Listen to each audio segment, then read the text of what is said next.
আমি স্বরচিত কবিতা পাঠ করে শোনাচ্ছি। কবিতা খুঁজে পাওয়া। আমি বাংলার পল্লীগ্রামের জন্ম নেয়া একটি মেয়ে।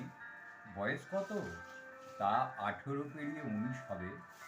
পাড়ার লোকেরা বলে আমি নাকি খুব সুন্দর। মরো নাকি? গরিবের ঘরে জন্মানো মেয়ে, আবার অক্ষরী, যাদের দুবেলা খাবার জোটে না। কি কথা বলার ছুরি!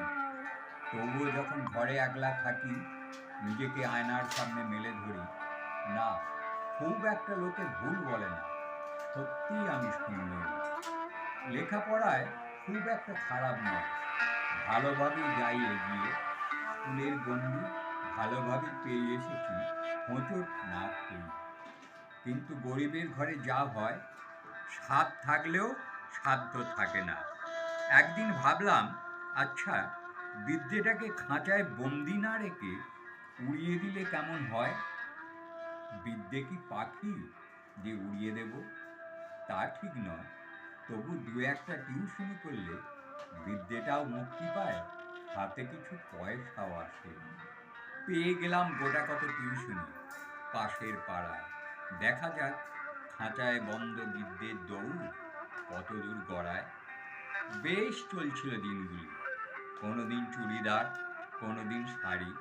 খুব ভালো লাগে ভাবতে নিজেকে সুবেশা সুন্দরী নারী। যেখানে আমি পড়াতে যাই, শিব মন্দিরের পাশ দিয়ে রাস্তাটা গেছে ঘুরে। রোজই দেখি একটা ছেলে দাঁড়িয়ে আছে একটু দূরে। ফর্সা, সুন্দর চেহারা, ভাসা ভাসা মুখ, পরনে লাল রঙের টি শার্ট। চোখটা দেখা হয়ে ওঠে না, চোখে যে রোদ চশমা পড়া। মুখটা ঘুরিয়ে দেখে যতক্ষণ না আমি মিলিয়ে যাই। আচ্ছা, ওর কি কোনো কাজকর্ম নেই? রোজ দেখেও আশা মেটে না। একদিন ভাবলাম ওকে আচ্ছা করে শুনিয়ে দেব।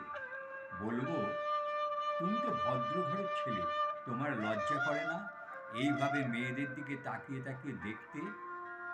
আবার ভাবি, থাক না, একজন তো আছে আমার রূপের পূজারী। এইভাবে দিনগুলি বেশ চলে যাচ্ছিল। একদিন আর সহ্য হলো না।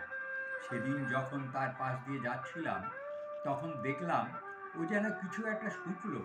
ভীষণ রাগ হলো। কাছে গিয়ে বললাম, তোমার লজ্জা হয় না ভদ্র ঘরে মেয়েদের দিকে রোজ রোজ তাকিয়ে তাকিয়ে দেখতে?